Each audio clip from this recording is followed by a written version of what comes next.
Bonjour à tous, je suis Didier Manson. Bienvenue sur ma chaîne dédiée aux voitures, aux conseils auto et aux histoires du monde automobile. Merci de me rejoindre, c'est parti. Comment remplacer les amplificateurs boosters de frein d'une voiture? C'est un sujet que je prends toujours très au sérieux, parce qu'on ne parle pas d'un accessoire de confort ni d'une petite pièce secondaire. On parle d'un élément qui aide le conducteur à freiner avec moins d'effort, à garder une pédale de frein prévisible et à conserver une vraie marge de sécurité dans les situations où chaque mètre compte.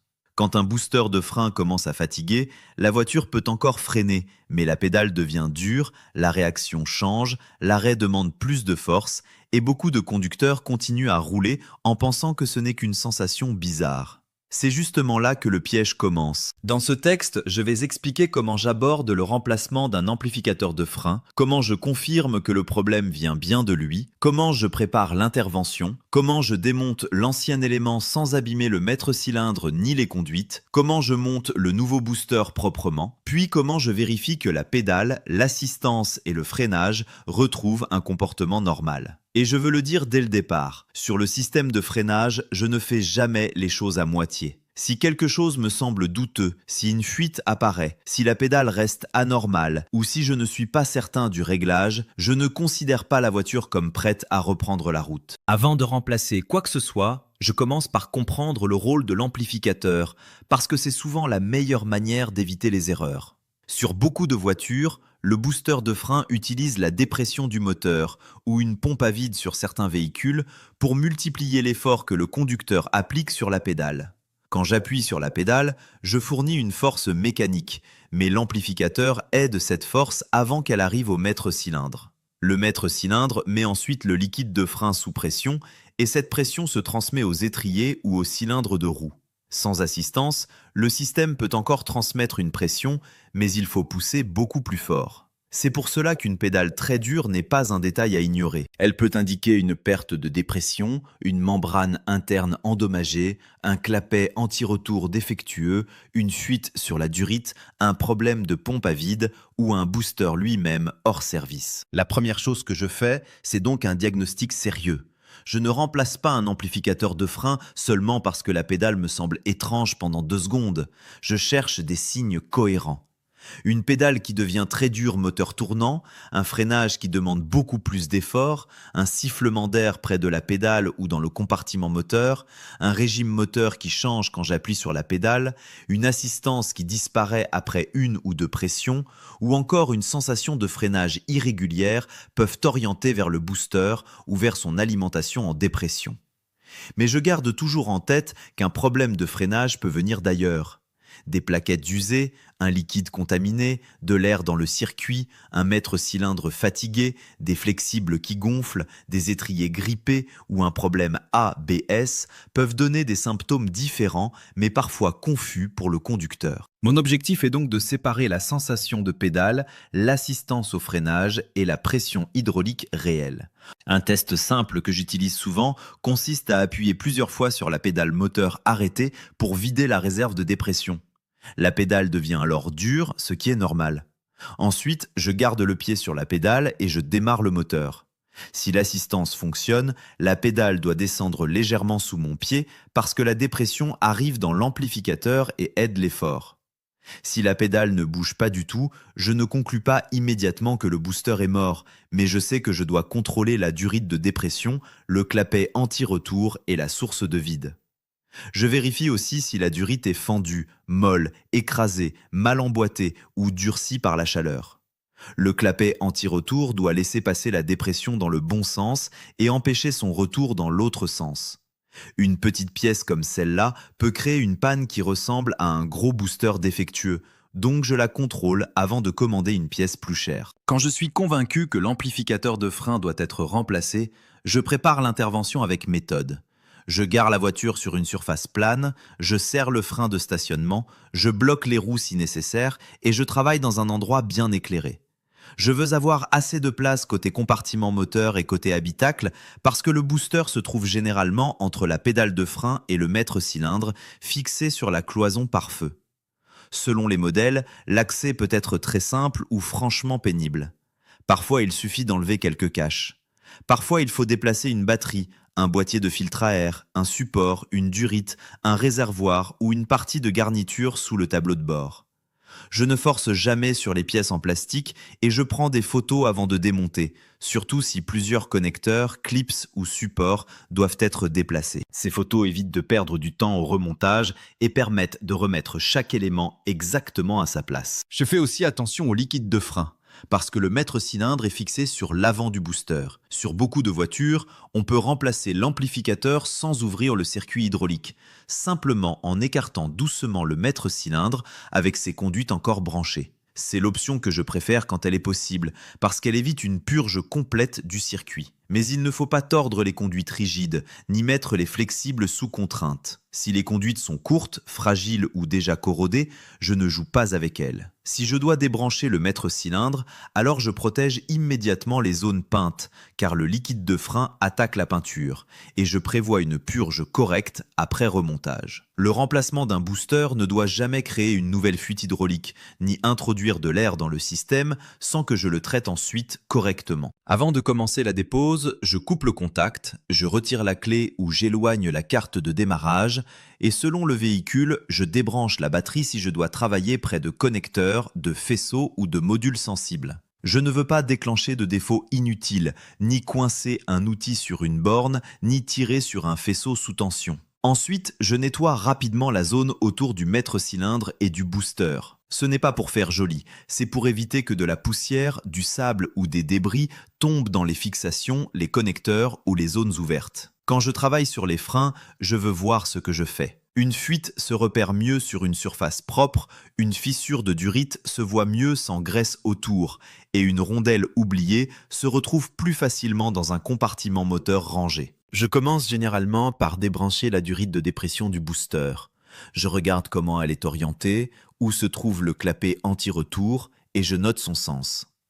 Si le clapet reste sur l'ancien booster, je vérifie si le nouveau est livré avec un clapet neuf ou si je dois réutiliser l'ancien après contrôle. Un clapet monté à l'envers ou une durite mal emboîtée peut supprimer l'assistance et donner l'impression que le remplacement a échoué. Je contrôle aussi le joint autour de l'embout, parce qu'une petite fuite d'air suffit à perturber le système. Si la durite est trop dure ou craquelée, je préfère la remplacer en même temps. Installer un booster neuf avec une vieille durite qui fuit n'a aucun sens. C'est comme monter des pneus neufs avec une valve qui perd de l'air. Ensuite, je m'occupe du maître-cylindre.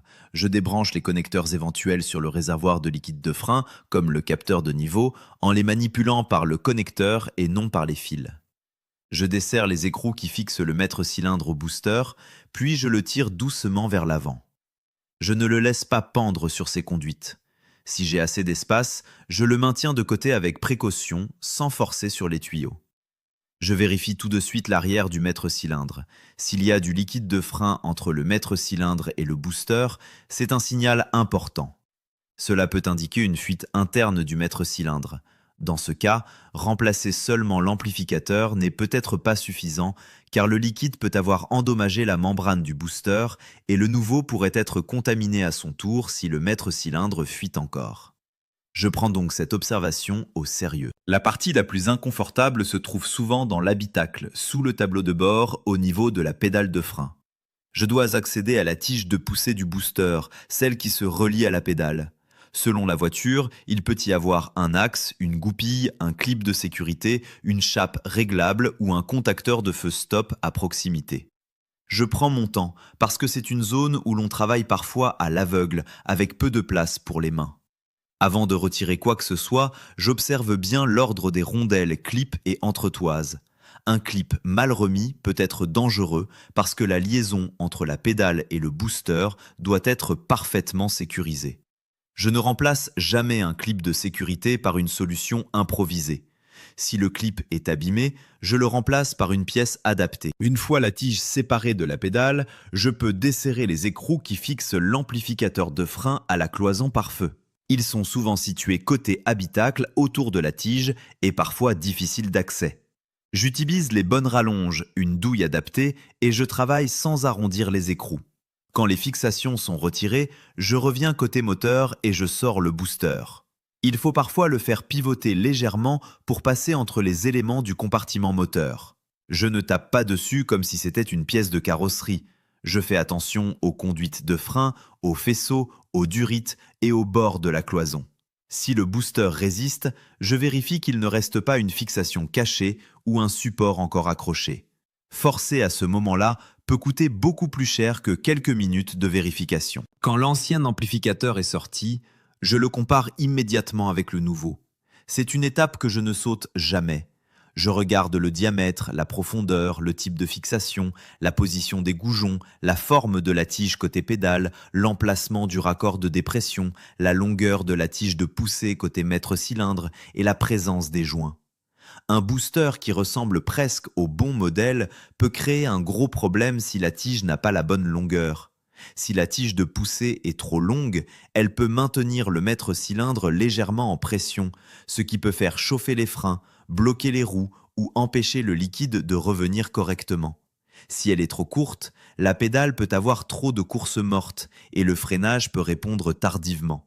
C'est pour cela que je mesure, je compare et je respecte les réglages prévus pour le véhicule. Je regarde aussi le joint entre le booster et la cloison pare-feu. Ce joint évite les bruits, l'humidité, les entrées d'air et parfois les vibrations. S'il est fourni avec le nouveau booster, je l'utilise. S'il doit être réutilisé et qu'il est écrasé, fissuré ou mal placé, je le remplace. Le montage doit être propre contre la cloison, sans câble coincé, sans isolant replié et sans contrainte. J'inspecte la zone où l'ancien booster était posé. S'il y a de la corrosion, de l'humidité ou des traces de liquide, je nettoie et je comprends la cause avant de remonter. Une pièce neuve montée sur une base sale ou abîmée ne donnera pas un travail durable. Et sur les freins, durable veut dire fiable, pas seulement joli pendant une journée. Au moment de poser le nouveau booster, je le présente doucement côté moteur, j'aligne les goujons avec la cloison, puis je le maintiens en place pendant que je remets les écrous côté habitacle. Je serre progressivement en veillant à ce que le booster se plaque bien à plat. Je ne serre pas un côté à fond pendant que l'autre est encore de travers. Une fois les fixations en place, je reconnecte la tige à la pédale de frein avec le bon axe et le bon clip. Je vérifie que la pédale bouge librement, qu'elle revient correctement et que rien ne frotte. Je contrôle aussi le contacteur de feu stop s'il a été déplacé, parce qu'un mauvais réglage peut laisser les feux de stop allumés en permanence ou les empêcher de s'allumer au bon moment. Ce détail paraît secondaire, mais il touche directement la sécurité et peut aussi vider la batterie. Ensuite, je remets le maître cylindre en place sur le booster. Je fais attention à l'alignement car le maître cylindre doit entrer droit, sans forcer et sans abîmer le joint ou la tige. Je serre les écrous régulièrement. Si le constructeur prévoit un couple de serrage précis, je le respecte. Je reconnecte le capteur de niveau, je vérifie le niveau de liquide de frein et j'inspecte les conduites. Si je n'ai pas ouvert le circuit hydraulique, il n'est pas forcément nécessaire de purger, mais je reste attentif à la sensation de pédale. Si j'ai ouvert le circuit, si le maître cylindre a été remplacé ou si de l'air a pu entrer, la purge devient indispensable. Une pédale spongieuse après intervention n'est pas normale. Je ne compense pas ça en disant que ça va se faire tout seul. L'air dans le circuit de freinage doit être chassé correctement. Je reconnecte ensuite la durite de dépression et le clapet anti-retour dans le bon sens. Je m'assure que la durite est bien enfoncée, que les colliers sont en place si le montage en utilise et qu'aucune fissure n'est visible. Sur les moteurs diesel ou sur certains moteurs essence modernes, la dépression peut venir d'une pompe à vide. Dans ce cas, je vérifie aussi que la pompe fonctionne et que la ligne de vide ne fuit pas. Remplacer un booster sans vérifier la source de dépression peut faire perdre beaucoup de temps. Le nouveau booster ne pourra pas assister le freinage si rien ne lui fournit la dépression nécessaire. Je préfère donc contrôler l'ensemble du chemin, depuis la source de vide jusqu'au booster, plutôt que de me concentrer uniquement sur la grosse pièce ronde fixée à la cloison. Une fois tout remonté, je fais les premiers tests sans rouler. Je m'installe au volant, moteur arrêté, et j'appuie plusieurs fois sur la pédale.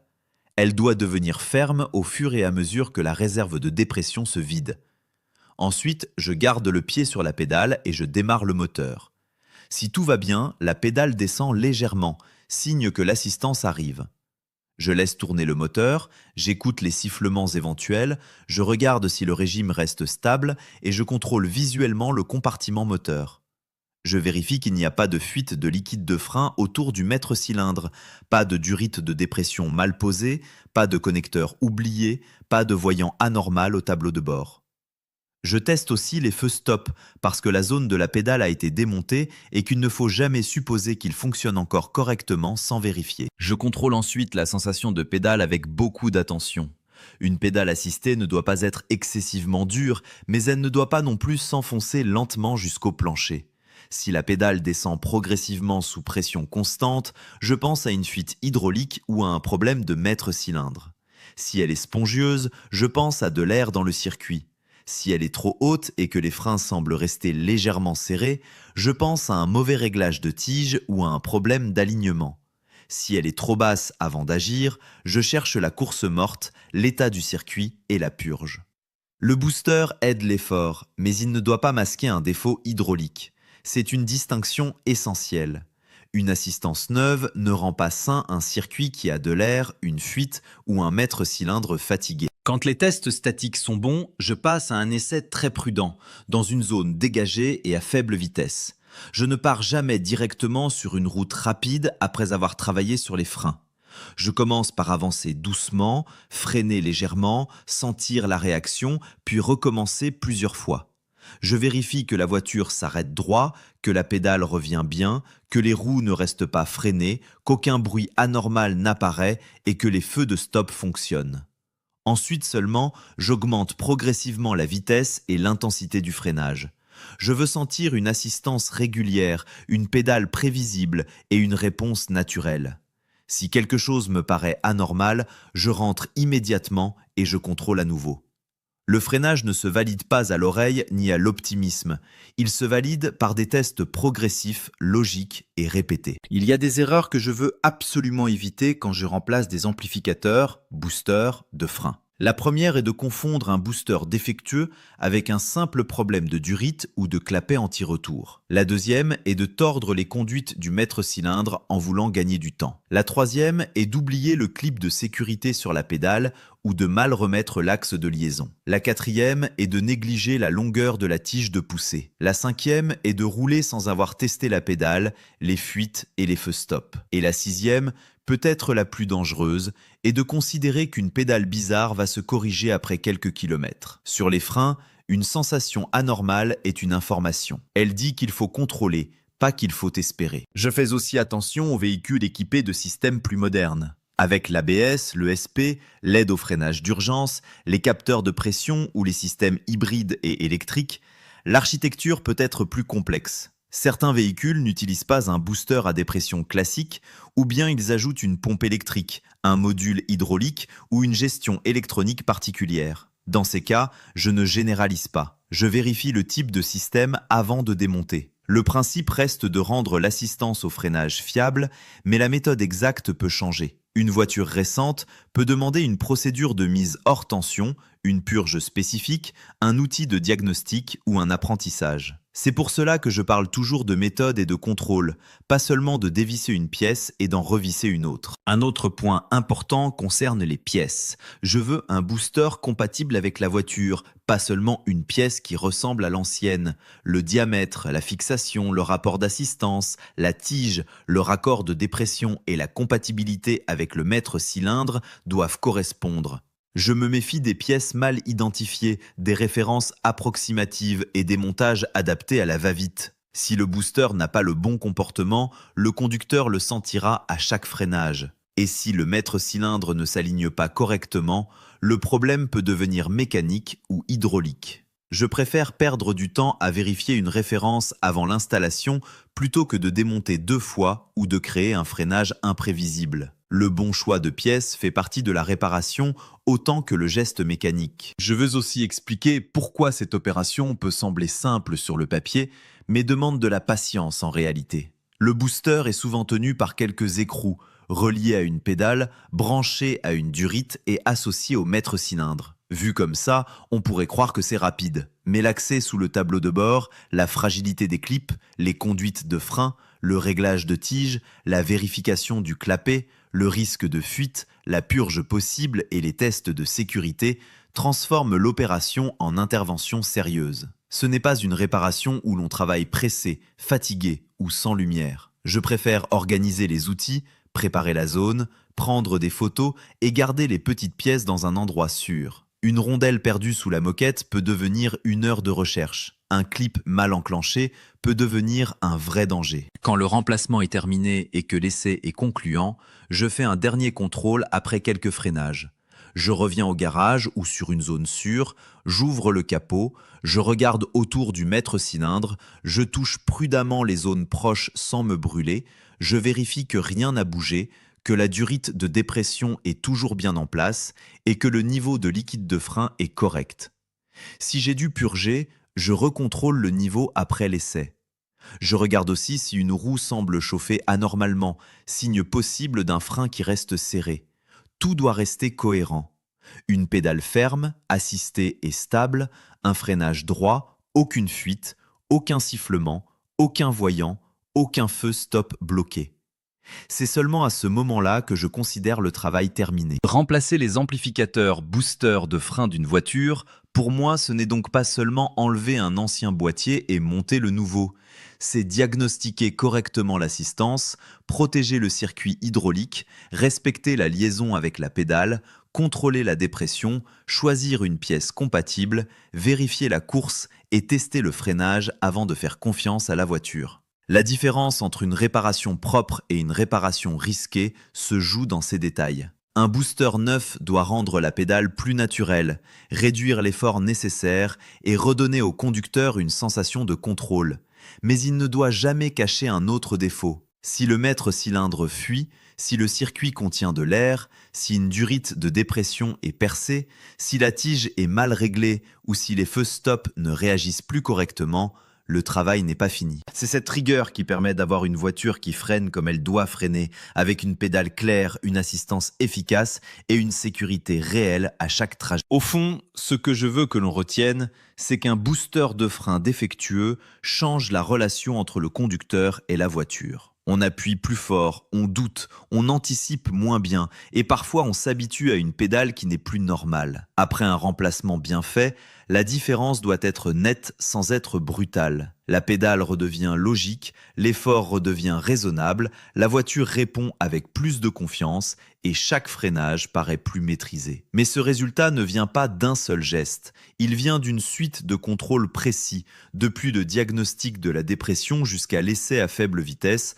en passant par le maître-cylindre, la tige de poussée, les fixations, le clapet anti-retour, le niveau de liquide et les feux stop. Si je respecte cette méthode, je ne remplace pas seulement une pièce, je restaure une fonction essentielle de la voiture, celle qui permet de ralentir et de s'arrêter quand il le faut. Et dans une automobile, peu de réparations méritent autant de sérieux que celle-là.